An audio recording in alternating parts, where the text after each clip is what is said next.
and welcome back to another YouTube video. But today I will be reviewing the T-34-85 D5T from War Thunder. War Thunder is a free-to-play online game on PC and console. Right now I am playing it on console, and as you can see, the graphics is still amazing. Anyway, so right now we are in American sands, and we will be heading towards the flank to flank it, basically. Why else? So this tank has got an 85mm D5T cannon placed onto it. Your next tank just gets the normal 85mm cannon, and if you shoot this tank, it has a nice whistle. Like, once you shoot it, it echoes, sorta. It's actually really awesome, but I'd be extremely scared if I heard that in real life coming towards me. But yeah, lots of the, actually, Soviet tanks have it. Anyway, so let's talk about the playstyle of this tank.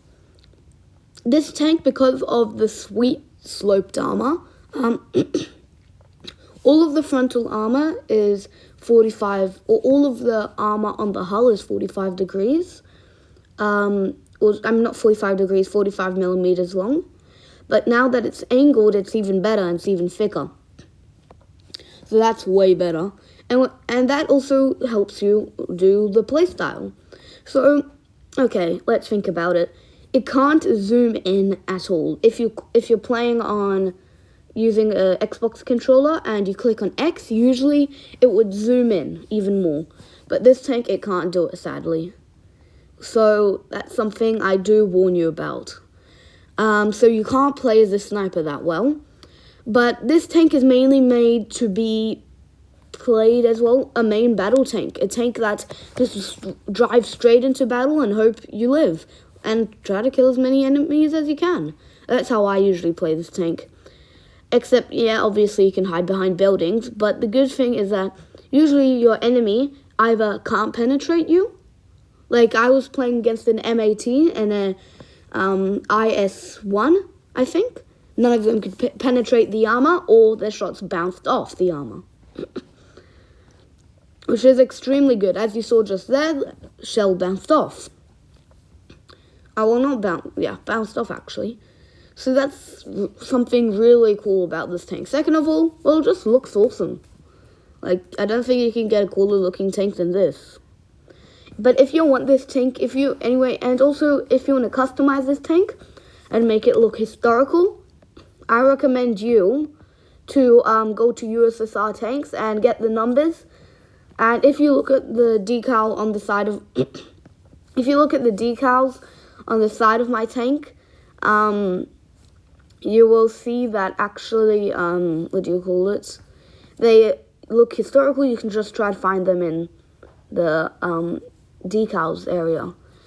Anyway, so I'm sorry about my voice. It's just I'm doing this at like 5 in the morning, so yeah. Anyway, so yeah, that's how you play this tank, and you just drive out, not really support, usually the TDs have to support you. Oh yeah, and never show your side or back, because unless you're angling it. Oh yeah, and also you can one-shot lots of enemies because of that huge 85mm cannon. That definitely helps a lot. So I definitely have to say that about this tank. Anyway, now let's just start talking about the battle. So then, sadly, we get spotted by the enemy tank. We aim, we fire, but he don't pen. Then we keep on trying to kill him. He takes a shot that hits though. Then he moves out, and sadly, he takes a shot at us.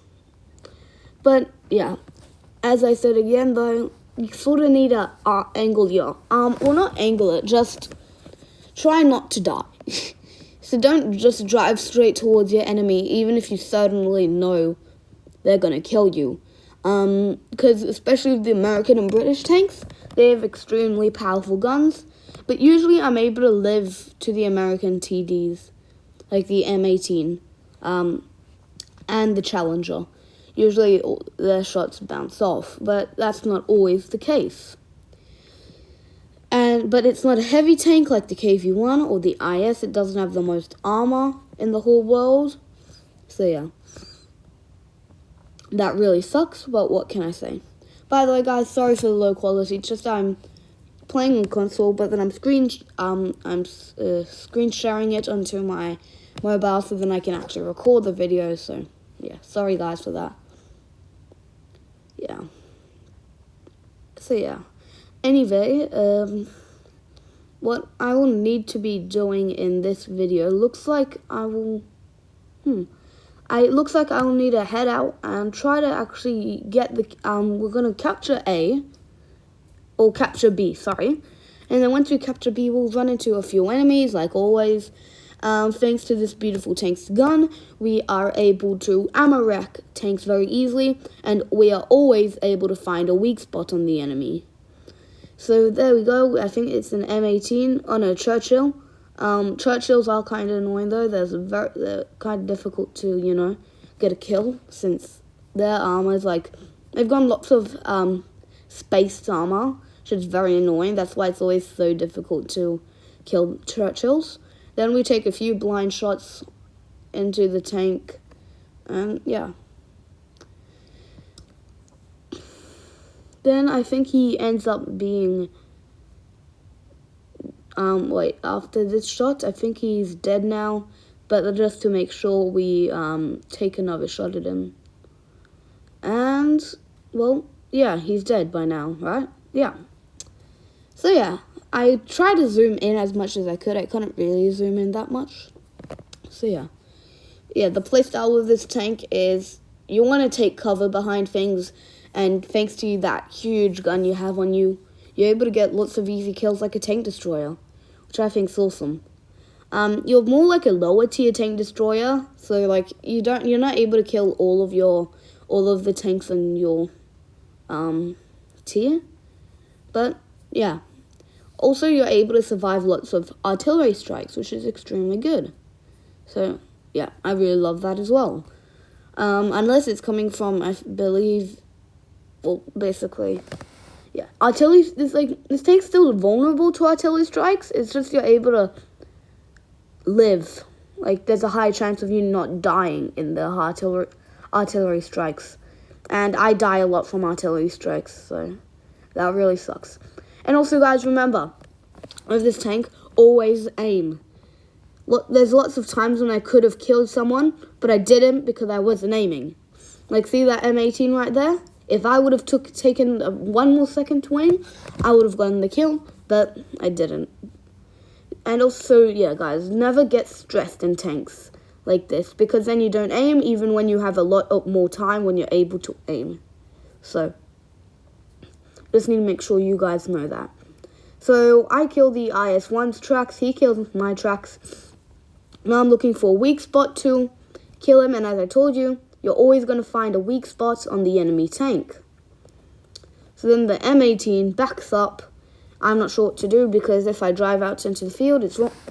Anyway, guys, please don't forget to subscribe and smash that like button, and ring that notification bell if you want to see more. See you next time. Bye.